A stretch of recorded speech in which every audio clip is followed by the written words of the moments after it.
আমরা তো এত ছোট রাষ্ট্র হওয়ার পরেও লক্ষ লক্ষ রোহিঙ্গাকে জায়গা দিয়েছিলাম, তাই নাই?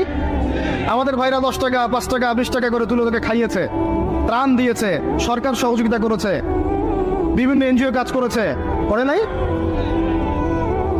আর তোমরা এত বড় বড় মুসলিম কান্ট্রি আমাদের ভাইদেরকে জায়গা দিতে পারলো না?